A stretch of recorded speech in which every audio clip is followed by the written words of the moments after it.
Hello again, Metas, and welcome back to the channel. In today's build guide, I'll be showcasing my take on the Doombringer shotgun using the Saviour set, and I have to admit I was generally surprised by how powerful this weapon really is. We're hitting a maximum DPS of over 1 million even with 0% damage against normal enemies, while still being able to consistently maintain those Saviour procs.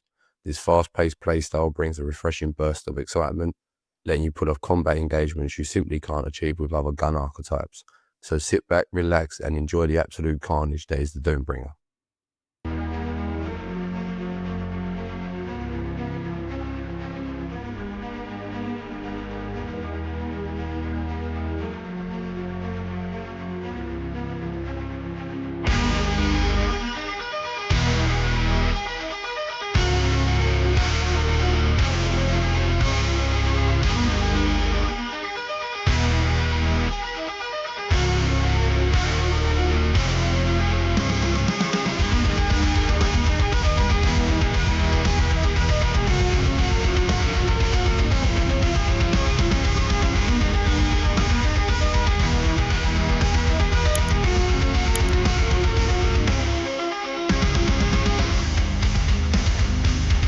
To start things off, let's take a closer look at the Doombringer itself and what makes this weapon so powerful. The Doombringer comes with a base 30% chance to trigger the bullseye effect on hit, which is significantly increased to 80% when hitting enemies within 8 meters. This immediately reinforces this weapon's aggressive, close-range playstyle and rewards players who stay in the thick of combat. When you successfully land all pellets from a single shot on a marked non-meta human target, you gain a powerful buff of 12% attack and 8% reload efficiency for 15 seconds. Even better, this effect can stack up to 3 times and persist on the weapon, making it easy to maintain once you start building momentum. This creates a strong feedback loop where the weapon becomes faster and stronger the longer you stay engaged. Additionally, each time bullseye is triggered, you gain 5% damage reduction for 8 seconds, stacking up to 4 times. This makes the Doombringer surprisingly durable, allowing you to stay in combat without being punished for aggressive positioning. Finally, the weapon gains a flat 30% crit rate when attacking marked targets. With proper play, this effect has an incredibly high uptime, allowing you to unleash devastating critical bursts that push this weapon's damage output to absurd levels.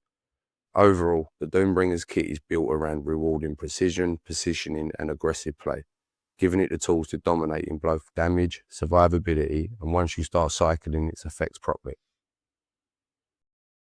Next, let's take a look at the calibration choices. You have 2 main options, heavy shot and rapid shot. In my personal experience, heavy shot is the stronger and more consistent choice of the two. Heavy shot increases your magazine size to 3 bullets, and when paired with a single piece of Lone Wolf armor, you can boost that to 4 bullets in total. This extra round provides a much more stable damage output and makes it significantly much easier to maintain your Saviour procs and weapon features without interruption. On the other hand, rapid shot does have its advantages. While you only get 3 bullets in the magazine when paired with Lone Wolf, you do benefit from a much faster reload speed, which means you reapply your weapon's effects more quickly. However, in practice, I've found that losing that 1 extra bullet can put you in difficult situations, whether you'll run out of ammo mid-fight or need that additional shot to finish off a target or maintain your procs. Ultimately, both calibrations are viable and perform well. It all comes down to personal preference and playstyle, but for consistency, uptime, and overall reliability in high-pressure engagements, heavy shot gets my recommendation. When it comes to accessories, you don't really have many options for this build, but the one that I recommend is the tactical laser sight. This attachment provides an additional accuracy buff, which is crucial for consistently landing all pellets and fully activating the Doombringer's weapon features. Alongside this, I'm also using the Smart AP shotgun ammunition, which helps improve overall damage output, further enhancing the weapon's performance in tougher engagements. Combined, these choices ensure maximum consistency and effectiveness in every single fight. Now let's talk about the secondary weapon I recommend pairing with the Doombringer. Since the Doombringer itself is responsible for applying bullseye, we don't need to use secondaries like Bingo or Wildfire for that purpose. Instead, I've chosen to use Sandstorm, and the reason is simple. It allows you to trigger Fortress Warfare from just switching to the weapon. Once Fortress Warfare is active, we gain 10% weapon damage, which is a massive boost for the Doombringer, and the majority of its power scales directly from the total weapon damage and attack stats. When you combine this with the Cradle perk Steady Hand, things get even better. With the Fortress Warfare or Fast Gunner active, Steady Hand grants an additional 10% weapon damage and a plus 25% weak spot damage. This synergizes perfectly with one of the key armors we'll be using in this build, allowing you to stack offensive buffs rapidly and dramatically increasing your overall DPS. This setup not only enhances the Doombringer's burst potential, but also ensures you are consistently maintaining your key damage multipliers throughout your combat. For the calibration, I would recommend rapid shot style with double crit rate, as the gun has a large mag but a naturally slower fire rate, as it is a pump action, not automatic like the ACS-12 style. For my accessories, I am running extended brake for the muzzle, compact reflex sight for my optic, tactical laser sight for my tactics, and just copper shotgun ammunition, as I don't really fire the gun, I just use it to proc the Fortress Warfare. This gives me a grand total stability of 67, accuracy of 87, range of 65, and a reload speed of 45.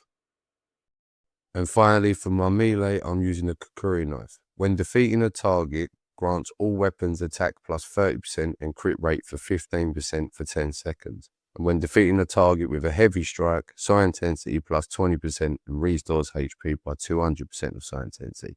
This is easy to achieve by simply breaking an ice cube with the Kukuri knife.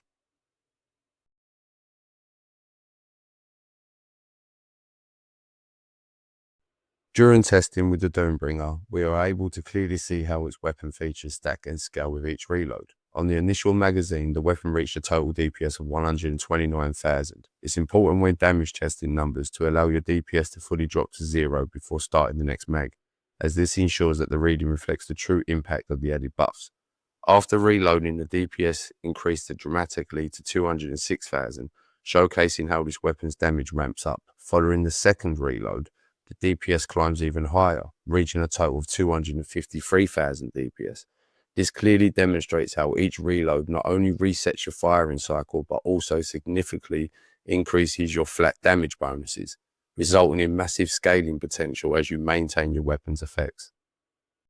So when the build is fully buffed without the chef class, I hit a maximum DPS of 690,000 and a total damage output of 2,496,640. Here you can see my stats. In the fully buffed setup during damage testing, it is important to note that I'm not using the Cradle perk shield protection effect, which normally grants plus 10% damage to all enemy types when your shield is above 40%. This way the build has 0% damage against common enemies when damage testing. Now this is where things really start to get interesting. If you're running the chef class and activate your second food and drink buffs, the Doombringer reaches an entirely new level of power. Under these conditions, I was able to hit a peak DPS of 1,046,704 and a total damage output of 5,367,132. So now you can see my stats in the fully buffed setup with the chef class. It's important to note again, I'm not using the Cradle perk shield protection effect, which normally grants a 10% damage to all enemy types when your shield is above 40%. This way the build has 0% damage against common enemies when I'm damage testing. I just wanted to take a quick moment to say a massive thank you to all my subscribers, both old and new. I truly appreciate the continued support. It means the world to me and keeps this channel going strong. If you're enjoying the content and haven't yet subscribed, then maybe consider hitting that subscribe button so you don't miss out on any more of my Once Human build guides. Also, don't forget to leave a like and drop a comment, as it really helps the channel grow and lets me know what builds you want to see next. Alright, with that being said, let's get back to the build.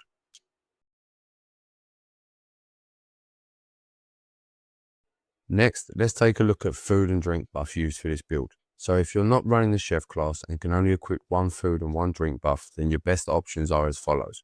For food, I recommend the mixed fried hot dog, which provides a plus 27% damage against enemies affected by the bullseye when prepared with the correct mimetics and a level 5 chef deviant. Pro tip, make your mixed fried hot dog with deer meat for an easy additional 2% damage against targets affected by the bullseye. For the drink, I am using a Starry Bubble Tea, which grants 2 extra shield bars, perfectly synergizing with the Saviour set and helping you maintain your buffs and survivability during the intense combat. Next, let's cover the food and drink buffs for those running the chef class. Most of the setup stays the same as before, but with a few additions to maximize your build. For your second food option, I recommend crumbly bread, which when prepared correctly provides a plus 34% weapon damage bonus, a massive boost for the Doombringer. For your drink, I suggest the Stardust Energy drink, which grants you double jump, making it much easier to reposition yourself during combat and stay on top of the fast-paced playstyle this build thrives on. For my Deviant, I'm using the tried and true Lone Wolf Whisper with the Lunar Oracle variant. This variant not only changes the appearance but also grants an additional 5% weapon damage, which is further increased by 1.5%, and with this build, that effect will essentially be up 100% of the time. When you call the Lone Wolf Whisper, it will autonomously attack enemies and draw their aggro and providing strong battlefield control. Additionally, when a target is killed, it spawns a clone, and any enemies attacked by the Whisper will receive 50% weapon damage, making it a powerful companion. Mine is level 5, which maximizes all of the effects for optimal synergy with the Doombringer. Here you can see my cradle perks that I'm using. Feel free to pause and go over them.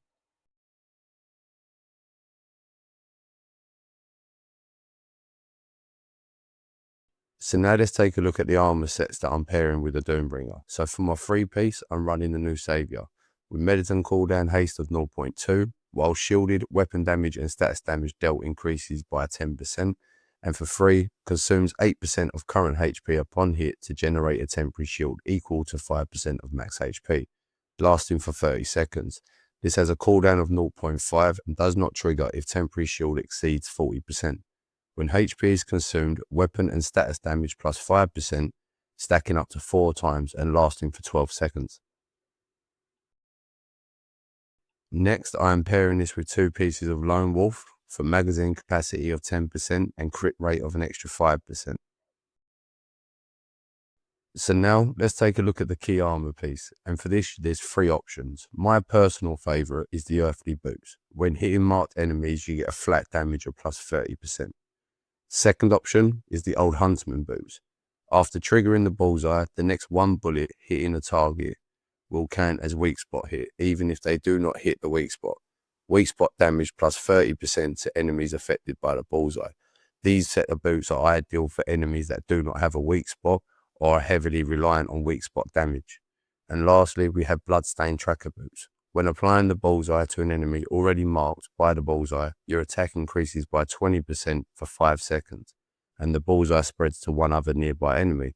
This set is ideal for when you're using ad-dense locations in silos. You can easily mop up a lot of ads with these pair of boots. So now let's talk about the mods that really bring this build together. So for the Doombringer, I'm running the Vulnerability Amplifier with the Violent suffix. The bullseye adds vulnerability plus 8%, with crit damage plus 15%, damage against elite enemies plus 4.5%, status damage reduction of plus 2.4%, and weapon damage plus 6%. It's important to run violent and not bullseye suffix, because with the bullseye suffix you don't get the weapon damage buff, and with the Doombringer, weapon damage is very important. For the Sandstorm, I'm running the Final Territory with the Fortress Warfare suffix. When Fortress Warfare ends, weapon damage plus 10% and movement speed plus 10% for 10 seconds.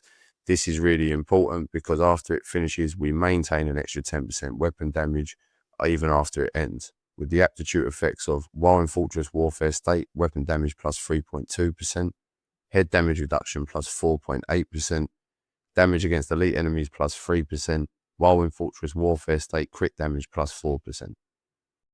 For my helmet mod, I'm running First Move Advantage with the Lunar suffix. After reloading, crit rate plus 10% and crit damage plus 20% for 2 seconds. Now 2 seconds doesn't seem like a lot, but considering we're only using a gun that's got 4 bullets, we get a lot of uptime with this. With the aptitude effects of match HP plus 3.6%, the lower your HP, the higher your crit damage up to 30%, damage against Great Ones plus 3.6, and the lower your HP, the higher your weapon damage up to 12%. For my mask mod, I'm running Targeted Strike with the Violent suffix. When hitting marked enemies, crit rate plus 10% and crit damage plus 25%. And with the Doombringer applying bullseye, all enemies are marked, so you always have uptime with this effect. With the aptitude of crit damage plus 15%, damage against elite enemies plus 7.5%, damage against Great Ones plus 2.4%, and weapon damage plus 2.4%.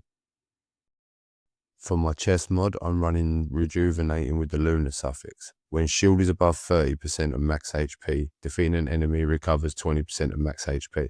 Excess recovery is converted into shield lasting 20 seconds, with a cooldown of 10 seconds. It is important to run this mod as this really aids with the savior set in being able to maintain higher shield bars, with the aptitude effects of max HP plus 2.4%, the lower your HP the higher your weapon damage up to 12%, the lower your HP the higher your crit damage up to 30%, and damage against elite enemies of plus 3%. For my legs mod, I'm running Critical Surge with the Violent suffix. When the magazine is empty, crit damage plus 15% for 12 seconds. Stacks independently, up to 3 stacks, with the aptitude effects of crit damage plus 15%, damage against elite enemies plus 5%, weapon damage plus 3.6%, and damage against great ones of plus 6%. For my gloves mod, I am running Weapons Amplifier with the Crescent suffix. Weapon damage plus 15%, with the aptitude effects of crit damage plus 8%, and you can gain up to an extra 12% damage based on your shield. That triggers at 40%. Weapon damage plus 2.4%, gain up to an extra 3.6% damage based on shield. Damage against great ones plus 3.6%, and status damage reduction of plus 6%. Last but not least, the boots mod, and for that I'm running Rush Hour with the Violent suffix. Every 10% HP loss grants 4% melee, weapon and status damage, with the aptitude effects of crit damage plus 15%, damage against great ones plus 2.4%, head damage reduction plus 5.4%, and weapon damage of plus 6%.